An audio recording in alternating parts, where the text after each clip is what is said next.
हाँ जी।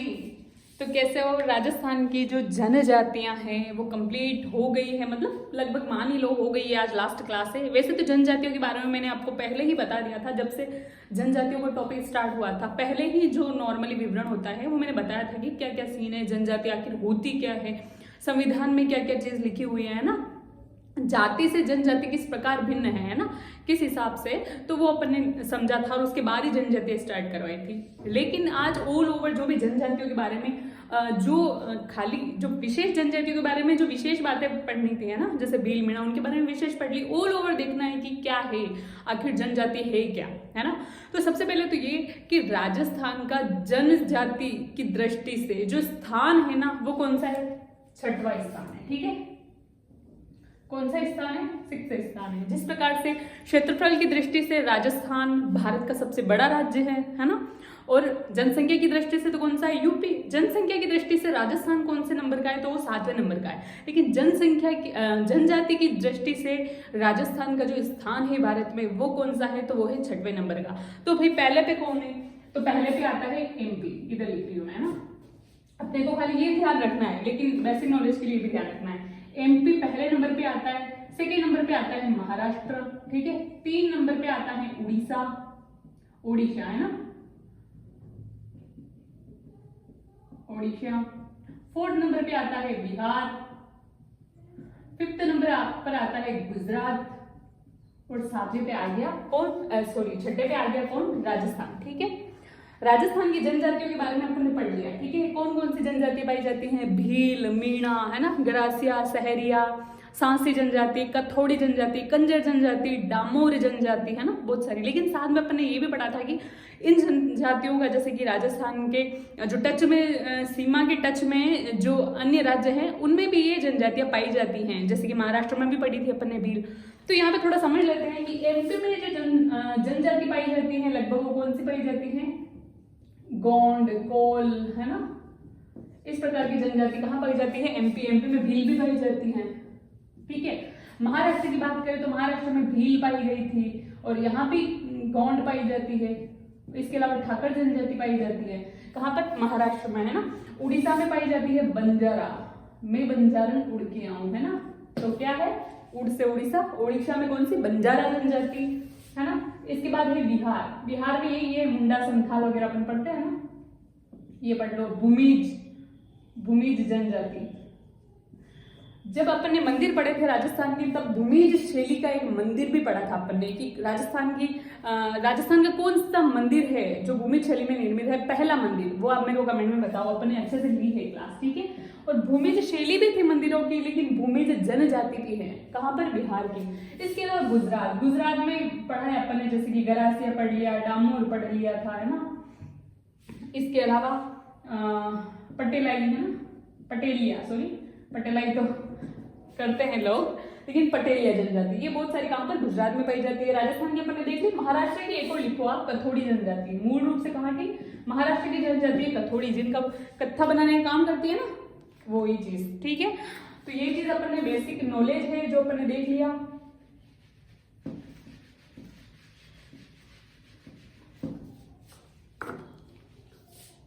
छठवां स्थान है, ठीक है। इसके बाद अगर सर्वाधिक जनसंख्या की बात करें, बात अपन कर रहे हैं राजस्थान की, तो राजस्थान में जनजाति की जो जनसंख्या सर्वाधिक है वो कौन से जिले में है। राजस्थान में तो जिले पूछेंगे ना, भारत में राज्य पूछ लेंगे।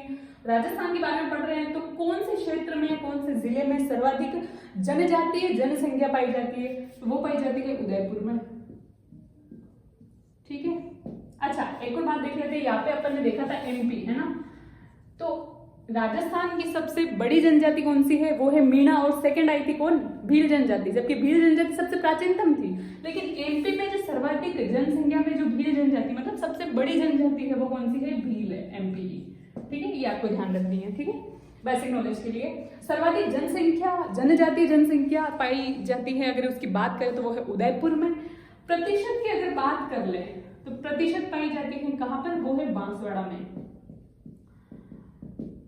एक कॉमन बात है याद करने का तरीका, चाहे भारत की बात हो, है ना, चाहे विश्व की बात हो, चाहे राजस्थान की बात हो, है ना, किसी भी राज्य की, जो दक्षिण वाला भाग होता है ना वहां पर जनजातियां सर्वाधिक पाई जाती है हमेशा, है ना। रेशो में बात करो, जनसंख्या मतलब जनसंख्या में बात करो, प्रतिशत में बात करो, तो ये उदयपुर और बांसवाड़ा राजस्थान का कौन सा दक्षिणतम भाग है ना, दक्षिणतम भाग में ही आते हैं।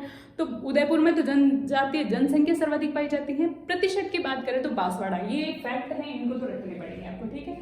न्यूनतम जनसंख्या की अगर बात करें तो वो पाई जाती है बीकानेर में। जनसंख्या कौन सी, जनजातीय जनसंख्या, ठीक है, कहां पर पाई जाती है, बीकानेर में। और न्यूनतम प्रतिशत की अगर बात करें तो वो पाई जाती है नागौर में, ठीक है। अब आप यहाँ पर देखो, ये पश्चिम एरिया आ रहा है और ये आ रहा है दक्षिण राजस्थान का, है ना। पश्चिम में जनजातियां बहुत कम पाई जा रही है ना, प्रतिशत भी कम है, जनसंख्या भी कम है। एक जनजाति का जो नृत्य था गैर, भील जनजाति का नृत्य कौन सा था, गैर, जिसका उत्पत्ति कहां से मानी गई थी, मारवाड़ से, है ना। बताओ किसने सत्यापन दिया था, प्रूव किसने किया था, एक बुक लिखी थी किसी ने, है ना। बताओ मेरे को आप कमेंट में, मैंने आपको बताया था अच्छे से। तो गैर जो नृत्य थी उसकी उत्पत्ति कहां से मानी गई थी, मारवाड़। मारवाड़ में कहा, कनाना बाड़मेर, है ना। कहां पर, कनाना बाड़मेर से। बाड़मेर कहां पड़ता है, मारवाड़ में ही है, ठीक है। तो वहां पर गैर नृत्य की उत्पत्ति मानी गई थी। सभी वर्ग के या सभी समुदाय के लोगों द्वारा नृत्य किया जाता है। वर्ग और ओंगी नामक आभूषण या फिर वस्त्र पहने जाते हैं इसमें, ठीक है। तो मारवाड़ में कुल मिला के जनजातीय जनसंख्या प्रतिशत कम है, ठीक है। इसके बारे में समुदाय की बात करते हैं अपन, है ना। समुदाय मतलब कि जनजाति समुदाय होता क्या है आखिर, है ना, ये चीज समझेंगे। वैसे अपन ने क्लास के स्टार्ट में समझी, लेकिन दोबारा, जनजाति जो समुदाय होता क्या है, तो ये है एक विशिष्ट क्षेत्र में पाए जाने वाले, भाई सारी जनजातियों के बारे में अपन ने पढ़ा है ना कि भील जनजाति इस क्षेत्र में पाई जाती है ना, इस राज्य में, और राजस्थान के भी इस जिले में पाई जाती है। मीणा के बारे में अलग पढ़ा, घरासिया, सहरिया, सबके बारे में अपन अलग अलग क्षेत्र पढ़ा है।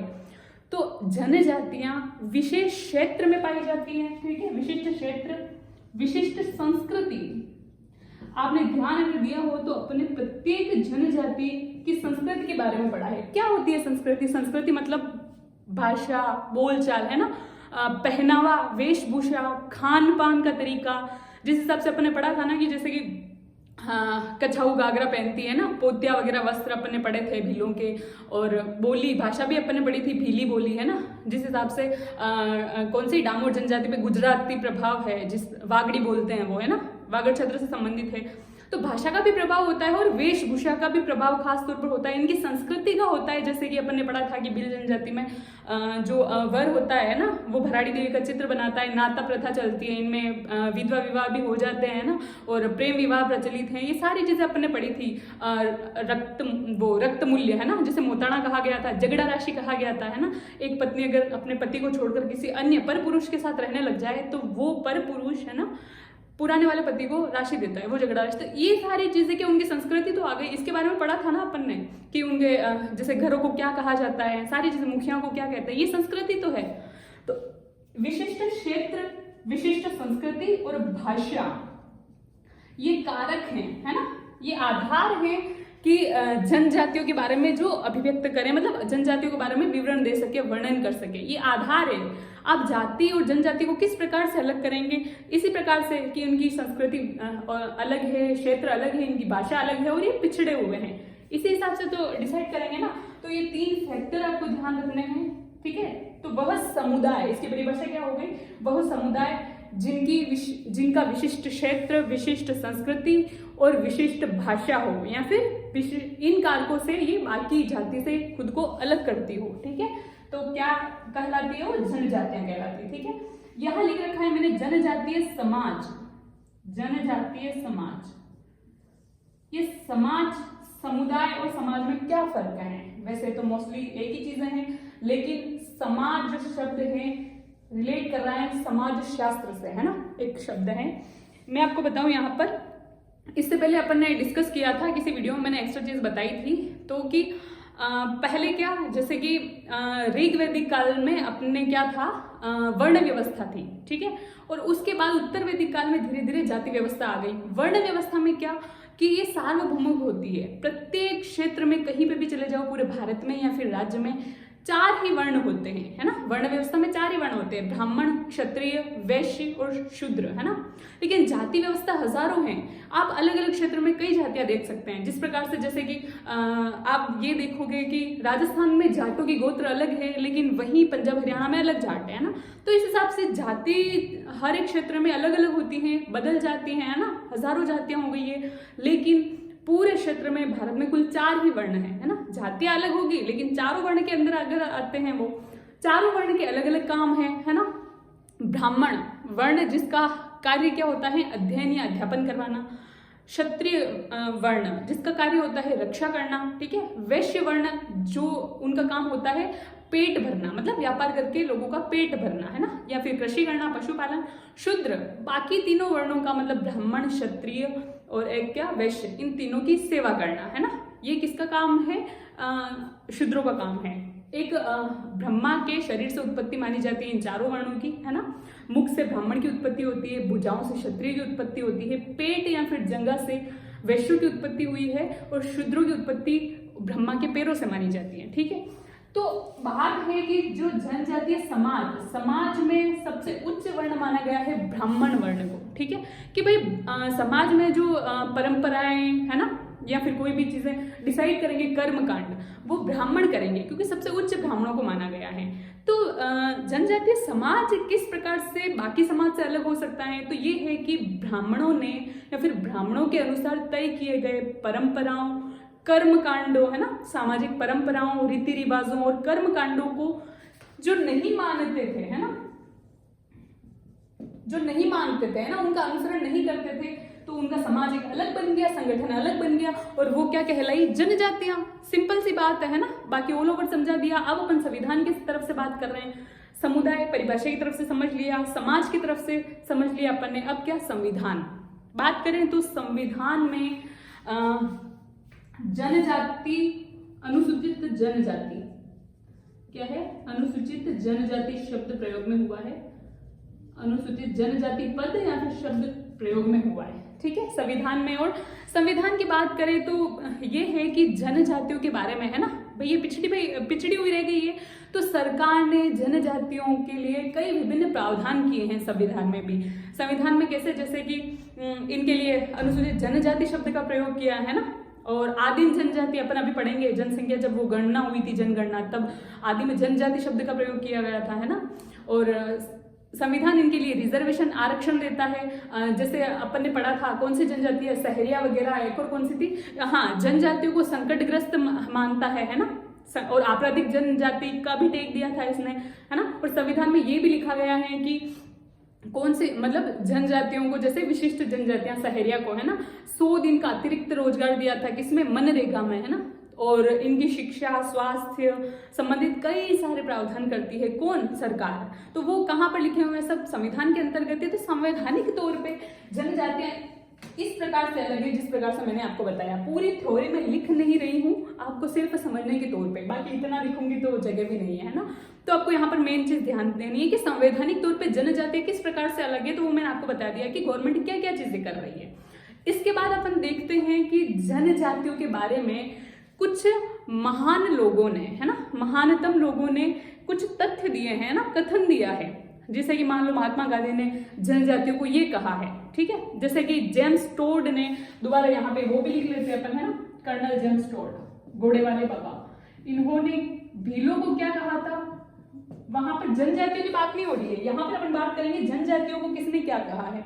यहाँ पर बात कर रहे हैं कर्नल जेम्स टोड ने भीलों को क्या कहा था, भील जनजाति के बारे में, तो वनपुत्र, है ना। और भीलों की बोली को क्या कहा था, भीली, ठीक है, भील जनजाति के लिए कहा था। लेकिन ऑल ओवर जनजातियों के बारे में इन्होंने इन क्या क्या कहा। तो महात्मा गांधी की अगर बात करें तो महात्मा गांधी ने जनजातियों के बारे में क्या कहा है, गिरिजन।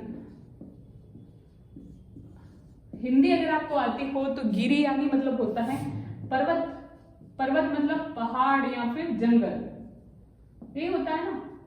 और जन मतलब वही रहने वाले, तो पहाड़, पर्वत या फिर जंगलों में रहने वाले, है ना, या फिर विचरण करने वाले कौन कहलाए, गिरिजन। और गिरिजन आदिवासियों को या फिर जनजातीय लोगों को गिरिजन किसने कहा, तो वो कहा है महात्मा गांधी ने। इसके बाद है श्रीनाथ शर्मा, ठीक है, ये एक इतिहासकार है महान, ठीक है। एक और दशरथ शर्मा से भी नाम के, वो अलग है, और श्रीनाथ शर्मा अलग। जनजातियों के अगर इतिहास की बात करें अपन, है ना, जनजातियों के इतिहास की बात करें तो वो विस्तृत रूप में किसने समझाया था? तो वो समझाया था श्रीनाथ शर्मा ने, डॉक्टर श्रीनाथ शर्मा ने, ठीक है। पीएचडी है किसमें?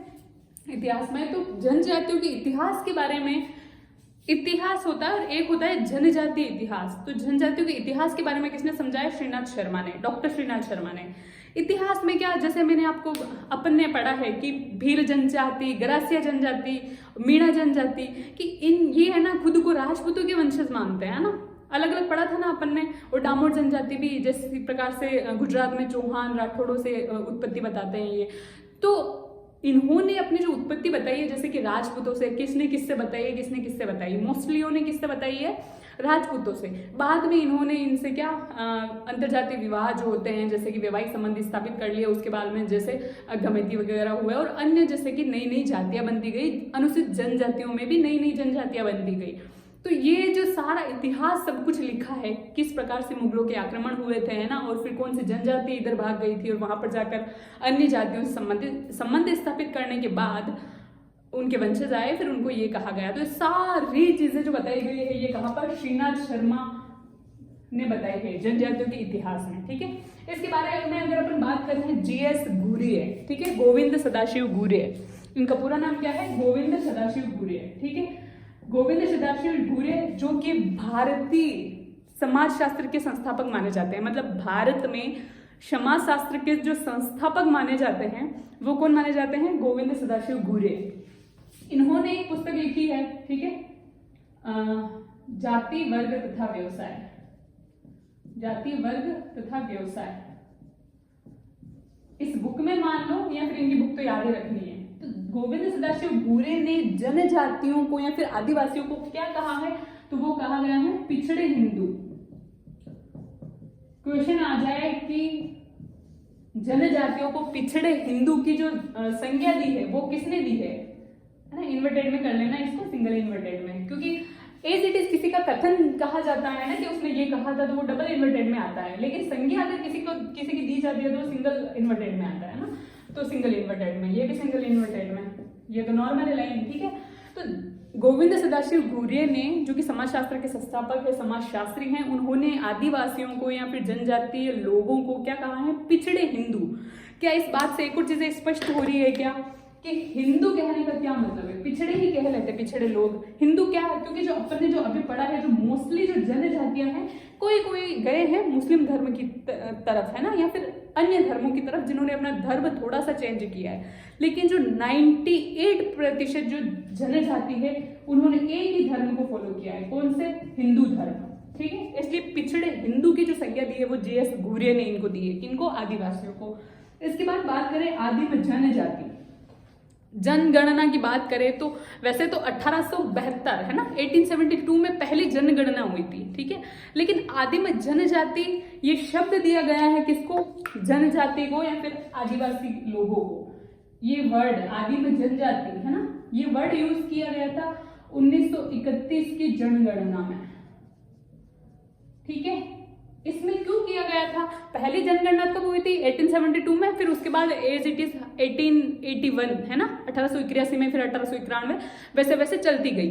प्रथम मतलब स्वतंत्र जनगणना कब हुई थी? मतलब स्वतंत्र भारत की पहली जनगणना तो वो 1951 में हुई थी। 1947 में तो देश आजाद हुआ था, 1951 में, है ना।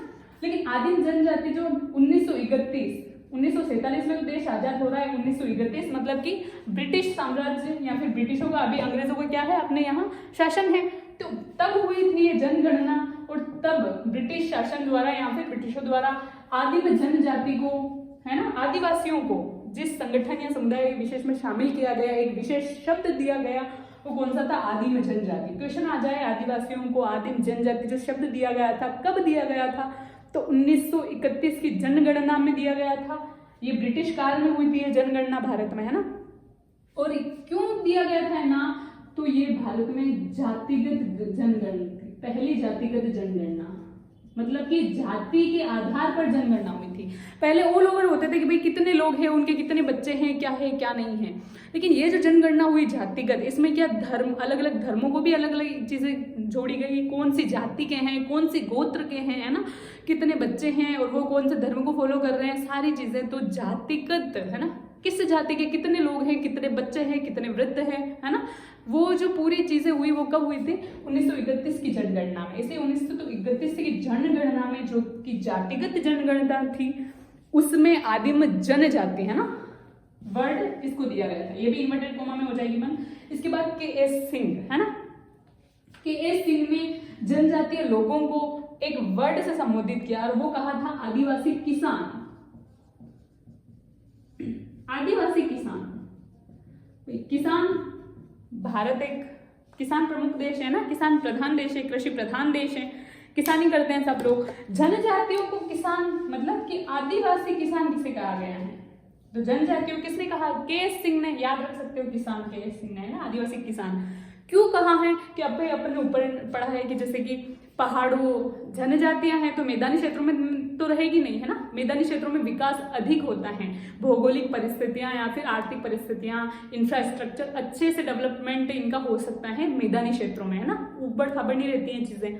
तो यहाँ पर मोस्टली शहर होते हैं, जनजातियां रहती है पिछड़ी हुई मानी जाती हैं। तो ये क्या पर्वतीय जंगली इलाकों में, पहाड़ी इलाकों में, रेगिस्तान, इधर रहती है जनजातियां, है ना, तो वहां पर रहती है। तो मोस्टली जनजातियों के बारे में अपन ने यही पढ़ा है कि क्या करती है, खेती करती है, पशुपालन करती है।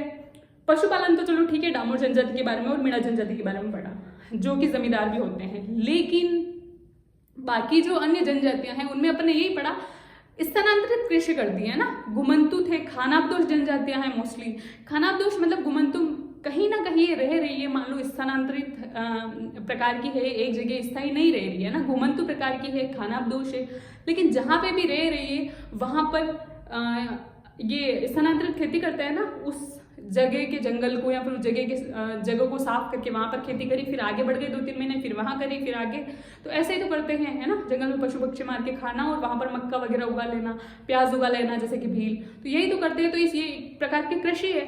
तो आदिवासी किसान की जो संज्ञा दी गई है, मतलब खेती करते थे, तो ये के.एस. सिंह ने दी है। और किसको दी है? जनजातीय लोगों को। तो ये बस बेसिक चीजें थी जनजातियों के बारे में जो आपको ध्यान रखनी थी, है ना। बाकी सब चीजें अपन ने पढ़ ली, वही MP वगैरह लिख लेना, MP, महाराष्ट्र, ओडिशा, ठीक है।